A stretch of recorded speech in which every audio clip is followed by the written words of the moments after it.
YouTube Tamil மக்களுக்கு வணக்கங்க. இன்றைக்கி சூரியன் யார் என்றதை பற்றி தான் நம்ம பார்க்க போகிறோம். ஜபாகுசம் லங்காசம் காசிப்பே மகாயத்தை தாமரம் சர்வ பாபக்னு பிரணதோஷ்மி திவாகரம். சூரியநாராயணா போற்றி, சூரியநாராயணா போற்றி, சூரியநாராயணா போற்றி. சூரியனா என்னங்க, நம்ம சிவனோட ஒரு அம்சம்தான் சூரியன் அப்படி சொல்லிட்டு புராண கதைகள் விதி இல்லை, உண்மையாக அதுதான். சிவனோட ஒரு அம்சம் தான் சூரியன். அந்த சூரியன் யாருன்னு பார்த்தீங்கன்னா நவகிரகத்துக்கும் தலைமை பண்பு வகிப்பவர் தான் சூரியன். அதேமாரி நம்ம ஒரு ஜாதகத்தில் பார்த்திங்கன்னா சூரியன் நல்லா இருந்தால் மட்டும்தான், நல்ல நிலையில் இருந்தால் மட்டும்தான் அரசு பதவி, அரசு ஆள்ற அந்த யோகம், எதிரியை அவங்களால தன்வசப்படுத்துகிற அந்த யோகம் எல்லாமே பார்த்தீங்கன்னா சூரியன் நல்லா இருந்தால் மட்டும்தான் அந்த ராஜயோகம் என்ற ஒரு விஷயம் கிடைக்கும். அதேமாதிரி சூரியன் பார்த்திங்கன்னா நம்ம சிவனோட அம்சம் நான் சொல்லியிருக்கேன். இவர் பார்த்திங்கன்னா ஆத்ம பலம், சூரியனாலே ஆத்ம பலம் நமக்கு கொடுக்கும். அதாவது ஆன்மாவை பிரதிபலிப்பவன் சூரியன். ஜோதிட சாஸ்திரத்தின்படி நவகிரகங்களின் சூரியனே அரசன். ஒருவருக்கு ஆத்ம பலம் அமைய வேண்டுமானால் சூரிய பலம் ஜாதகத்தில் அமைய வேண்டும். ஆதித்ய இருதய மந்திரத்தால் ராவணனை வெல்லும் ஆற்றல் பெற்றான் என்பது இராமாயணத்தின் கூற்று. வேத மந்திரங்களின் தலைசிறந்த மந்திரம் காயத்ரி. காயத்ரிக்கு உரியவன் கதிரவன், ஆதவன், நம்ம இப்படி சொல்லிக்கலாம். இதில் மெயின் நம்மளோட கான்செப்ட் என்ன பார்த்தீங்கன்னா, ஜனன லக்னம் என்பதே ஜாதகத்தில் முக்கியமான முதல் பாவம். இந்த பாவத்திற்காரகன் சூரியன். சுயநிலை, சுய உணர்வு, செல்வாக்கு, கௌரவம், ஆற்றல், வீரம், பராக்கிரமம், சரீரம், சுகம், நன்னடத்தை, நேத்திரம், உஷ்ணம், ஒளி, அரசாங்கம், ஆதரவு முதலியவற்றை காரகன் சூரியன். பிதுர் காரகனே சூரியனே. இப்போ காலபுருஷ தத்துவப்படி மேஷம்தான் காலபுருஷனோட முதல் லக்கணம். 5ஆம் பாவம் பார்த்தீங்கன்னா அதாவது மேஷம், ரிஷபம், மிதுனம், கடகம், சிம்மம். இது ஐந்தாவது பாவமாக வர்றதால சூரியன் பிதுர்காரகன். அதாவது பித்ருக்கள் அதாவது பிதுர்காரகன், பிதுர்கள் தேவதை சொல்லுவாங்க. நம்ம திதி கொடுக்கும்போது கூட பார்த்திங்கன்னா நிறைய பேர் முதல்ல சூரியனுக்கு பிதுர் பிண்டம் வச்சு, ஏன்னா அவர் தான் முதல் பிதுர் தேவதை அப்படி சொல்கிறார் கணக்கு. பிண்டம் வச்சதுக்கப்புறம் தான் மற்ற நம்மளோட முன்னோர்கள் எல்லாமே வைப்பாங்க. அதாவது முதல் முன்னோர் யார் பார்த்தீங்கன்னா சூரியன் தான் அப்படின்ட்டு ஒரு பிராணங்கள் சொல்கிறது. இதில் பார்த்திங்கன்னா இவர் ஆண், அதாவது ஆண் பெண் அலி என முப்பிரிவில் ஆண் கிரகம் நம்ம சூரியன்.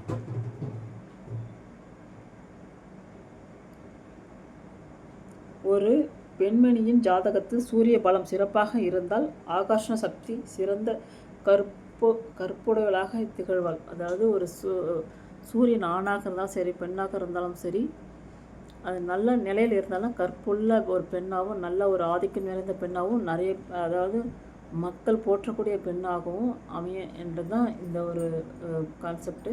ஏன்னா சூரியன் இல்லாமல் தலைமை பண்பு எதுவுமே கிடைக்காது. அதேமாதிரி பார்த்திங்கன்னா ஒரு அரசு வேலைக்கும் சரி, ஒரு எலெக்ஷனில் நிற்கிறதா இருந்தாலும் சரி, நம்ம தலைமை பொறுப்பு ஏற்கிறதா இருந்தாலும் சரி, இல்லை ஒரு ஆஃபீஸில் ஒரு மேனேஜராக தலைமை பொறுப்பு ஏற்கணும்னா கூட சரி, சூரியன் நிலை அறிஞ்சு தான் நம்ம அதை ஏற்கணும். இல்லைன்னா ஏமாற்றம். அதாவது இப்போ ஒரு ஆஃபீஸில் தலைமை பொறுப்பு நீ மேனேஜராக இருங்க யாராவது சொன்னாங்கன்னா, உங்களோட சூரியனோட நிலை அதாவது நீசமாக இருக்கக்கூடாது. நீசமாக இருந்து நீங்கள் தலைமை பொறுப்பு ஏற்றிங்கன்னா உங்களை டைவெர்ட் பண்ணி யாராவது ஏமாற்றி உங்களோட உங்களே தலைக்கே மாற்றி விட்டுருவாங்க. எப்படின்னா அது அந்த மாதிரி உங்களை ஏமாற்ற தன்மை வந்துடும். அதாவது நீசமே சூரியன் உங்களோட ஜாதகத்தில் இருக்கக்கூடாது. அப்படி இருந்தால் தலைமை பண்பு நம்ம ஏற்கக்கூடாது. அதுதான் விதி. இதில் மெயின் பார்த்தீங்கன்னா இதில் சூரியன்னாலே பார்த்தீங்கன்னா புகழ் சூரியன் நல்லா இருந்தால் நமக்கு புகழ் தேடி கிடைக்கும். அவர் இருக்கிற இடத்த பொறுத்து நமக்கு தேடி வர்றதும், அந்த புகழை நம்ம தேடி போகிறதும் இதுதான்.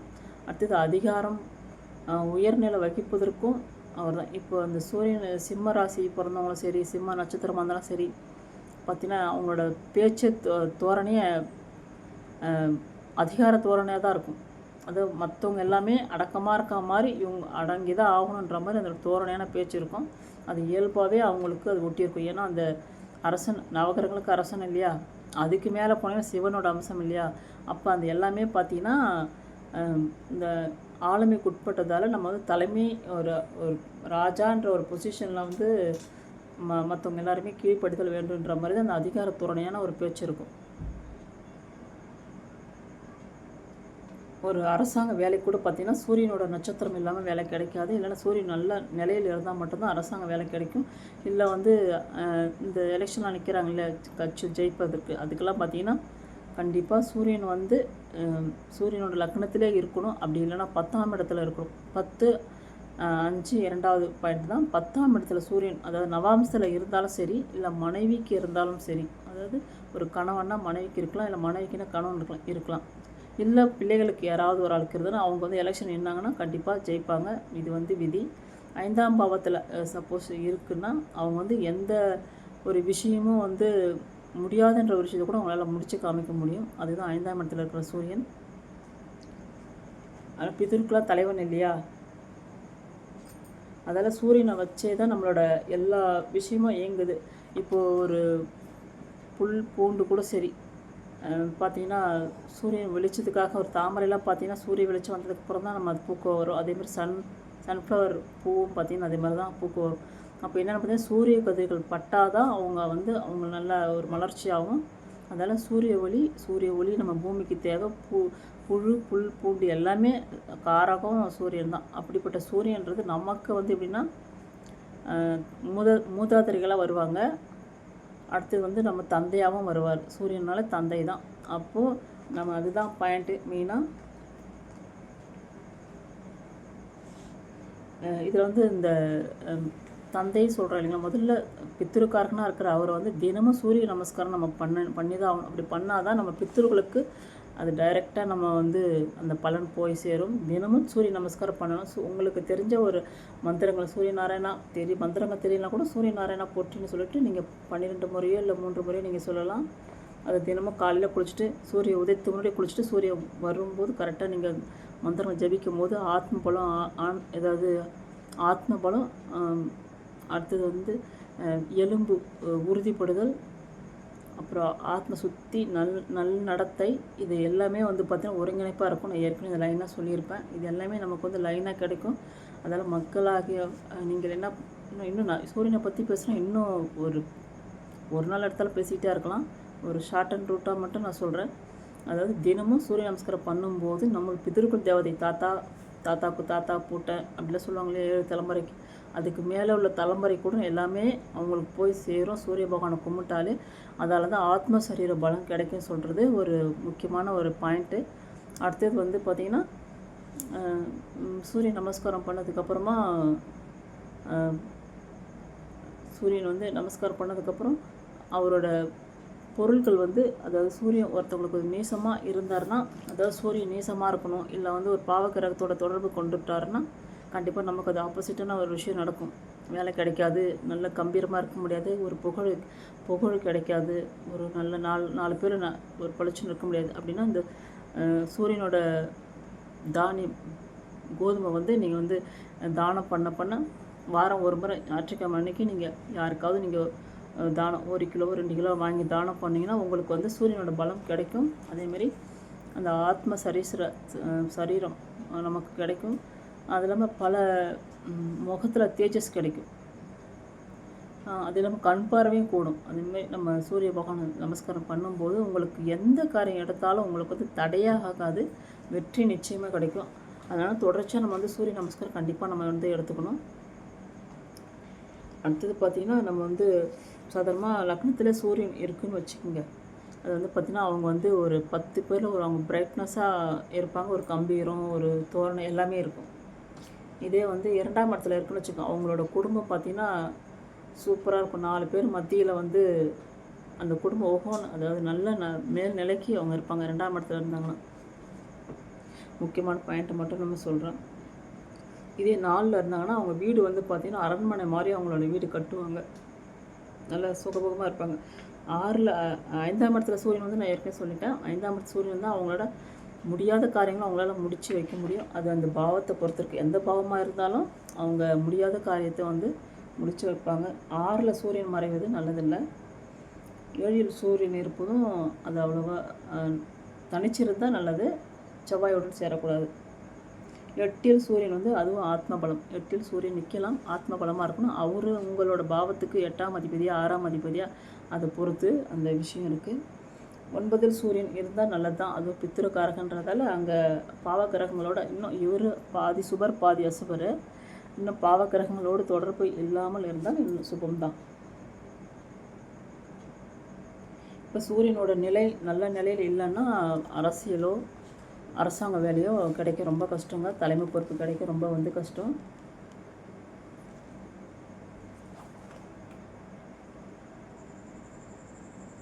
அதே மாதிரி இவரோட வம்சம் வந்து பார்த்தீங்கன்னா சூத்திர வம்சம் சொல்லுவாங்க. சூத்திர வம்சம்னா அதாவது எல்லாத்தையும் வகுக்கிறவங்க அதாவது இந்த நிலை இப்படி, அந்த நிலை அப்படி, நீங்கள் இப்படி தான் இருக்கணும், அப்படி தான் இருக்கணுன்றது ஒவ்வொருத்தவங்களுக்கும் ஒரு விஷயத்தை வகுக்கிறது தான். அதனால தான் அந்த சூத்திர வம்சம் என்று சொல்கிறது. நம்மளோட சிவனோட அம்சத்தை வந்து நம்ம வந்து தினமும் நம்ம சூரியன் நமஸ்காரம் நம்ம பண்ணும்போது இன்னும் நம்ம சொல்லக்கடங்காத நிறைய விஷயங்கள் நீங்கள் சாதிப்பீங்க. சாதிக்கிற விஷயமும் பார்த்தீங்கன்னா யாராவது எந்த ஒரு துறையிலும் சாதிக்கணும்னா கண்டிப்பாக வந்து நம்ம வந்து சூரிய நமஸ்காரம் வழிபாடு கண்டிப்பாக எடுத்துக்கணும். கிழக்கு திசைக்கு உண்டான சூரிய பகவான் வந்து நம்ம அதை வந்து நம்ம வணங்குறதால நமக்கு வந்து நல்லா அதாவது ராஜரீக வாழ்வு உண்டாகும். ராஜரீகனா ராஜ வாழ்க்கை அப்படிதான். சக்திரிய இனத்தை சேர்ந்தவர் சூரியன் என்பது ஜோதிட சாஸ்திர முடிவு. சாமதான பேத தண்ட உபாயங்களின் தண்ட உபாயம் சூரியனை சார்ந்தது. அக்னியை அதிதேவதை கொண்டவர் ஆதவன் என்ற கதிரவன் சூரியன். சூரியனது குணம் வந்து பார்த்திங்கன்னா சாத்விக குணம். தாமிர உலோகத்திற்கு உரியவன். 2 சிவப்பு நிறம் அவரது நிறம். இப்போ நான் போட்டிருக்கேன் இல்லைங்களா, அதாவது மெரூன், அதுக்கு பேர் வந்து ராயல் மெரூன் சொல்லுவாங்க. அதுதான் சூரியனோட கலர். அதாவது ஞாயிற்றுக்கிழமை எல்லாருமே இல்லை, அவங்க இஷ்டப்பட்டது தான். ஞாயிற்றுக்கிழமை வந்து ஒரு காரியம் உங்களுக்கு வெற்றி அடையணும், எங்கேயாவது வெளியில் போகிறீங்க, இது தடையில்லாமல் நடக்கணும்னா கண்டிப்பாக அந்த கலர் நான் சொல்லலை ராயல் மெரூன், அந்த மெரூன் நீங்கள் ட்ரெஸ்ஸு ஆணோ பெண்ணோ யாராக இருந்தால் நீங்கள் போட்டுக்கிட்டு போனீங்கன்னா கண்டிப்பாக வந்து உங்களுக்கு சக்ஸஸ் ஆகும் சூரியனோட கலரு. அதே சூரிய நமஸ்காரம் என்று பார்த்திங்கன்னா இதை செய்வதன் மூலம் சரீர பலமும் ஆன்மீக பலமும் அடைய முடியும் என்பது அனுபவம் கண்ட உண்மை. இல்லை நானே வந்து எனக்கு தெரிஞ்சவர்களும் எங்கள் வீட்டில் யாரும் சொல்லிக் கொடுக்கல, இருந்தாலும் எனக்கு என்னமோ சூரிய நமஸ்காரம் பண்ணணும்னு ஆசை. நான் பல காலமாக நானும் தான் பண்ணிட்டு வரேன். உண்மையில் அது பண்ணாலே உடம்புல வந்து தேஜஸ் கிடைக்கும், நல்ல ஒரு தன்னம்பிக்கையும் ஒரு புத்துணர்ச்சியும் சந்தோஷமும் மனசில் இருக்கும். எந்த கஷ்டம் வந்தாலும் நம்மளால் தாங்கிக்கிற அளவுக்கு நமக்கு சரீர பலமும் ஆத்ம பலமும் நமக்கு கொடுக்குங்க. அதேமாதிரி இந்த சூரியன் வந்து நம்ம தலைமை பண்பு இருக்கிறதால வந்து நம்ம கண்டிப்பாக இதை நம்ம சூரிய நமஸ்காரம் எடுத்துக்கணும். அதேமாதிரி உணவில் வந்து நீங்கள் அதிகமாக நம்ம வந்து சூரியனோட உணவு கோதுமை நம்ம எடுத்துக்கும் போது நமக்கு இன்னும் வந்து உடம்பு வலுவாக இருக்கும். அதேமாதிரி கோதுமை எடுத்துக்கிற நம்ம வந்து யார் கோதுமைலாம் அதிகம் சாப்பிடுவாங்க பார்த்தீங்கன்னா நம்ம பஞ்சாப்லாம் எடுப்பாங்க. அவங்களாம் எப்படி இருப்பாங்க பாருங்கள், நம்மளோட தமிழ்நாட்டு மக்கள் எப்படி இருப்பாங்க பாருங்கள். ஏன்னா சூரியனோட உணவு அது ராஜநிலை உணவு இல்லையா கோதுமை, அதை எடுக்கும்போது அவங்கெல்லாம் பாருங்கள் ஒரு நல்லா ஒரு தேஜஸாக நல்லாவே இருப்பாங்க. நம்ம வெறும் வந்து சந்திரனோட நெல் அரிசி அதுதான் நம்ம சாப்பிட்றோம், சந்திர பகவானோட நெல் அரிசி இதுதான் நம்ம சாப்பிட்றோம். அது வந்து நம்ம தமிழ்நாட்டுக்கு தகுந்த மாதிரி நம்ம மாறிக்கிறோம். என்னன்னா அந்த கோதுமை தினமும் ஒரு வேளை அப்படின்னா 2 நாளுக்கு ஒரு முறையாச்சும் நம்ம சாப்பிட்டாலே சூரிய பலம் நமக்கு இன்னும் உறுதியாக நமக்கு கிடைக்கும். இன்னும் நிறைய சொல்ல வேண்டியது இருக்குது. மெயின் சொல்ல வந்த பாயிண்ட்டு நானே மறந்துட்டேன். தலைமை ஸ்தானத்தில் சூரியனை வைத்து கணிக்கப்படுகிற கணித முறைக்கு சூரிய சித்தாந்தம் என்று பெயர். ராமணம் என்பது இவ்வகை கணித அடிப்படை கொண்டது. வேதத்தில் சூரிய மந்திரங்கள் சிறப்பாக இருக்கின்ற ஸ்ரீ மகான் வெற்றியடைவன் ரஜுர் வேதம்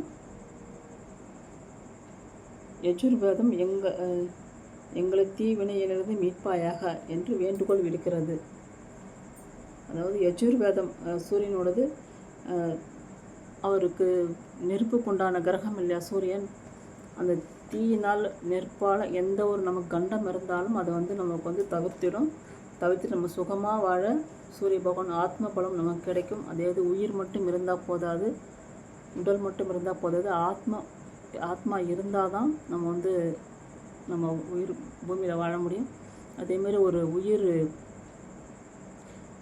நம்ம பித்ருக்களுக்குலேருந்து சாபத்துலேருந்து விலகி நம்ம நலமுடன் இருக்கணும்னா சூரிய நமஸ்காரம் கண்டிப்பாக நம்ம தினமும் பண்ணணும். அதேமாதிரி தந்தைக்காரகனாக சூரியனை, தந்தையை நீங்கள் உங்களோட தாத்தா இருந்தார்னா அவரையும் நீங்கள் நல்லபடியாக நல்ல முறையில் நீங்கள் அவரோட இறப்பு வரைக்கும் நல்ல முறையில் நீங்கள் பார்த்து அவரை நீங்கள் நல்லபடியாக அவர் அதாவது அவரோட மரண தருவாயில் வரணும் நீங்கள் நல்ல முறையில் பார்த்துக்கிட்டிங்கன்னா உங்களோட சூரியன் கண்டிப்பாக உங்களுக்கு நன்மையை செய்வார்.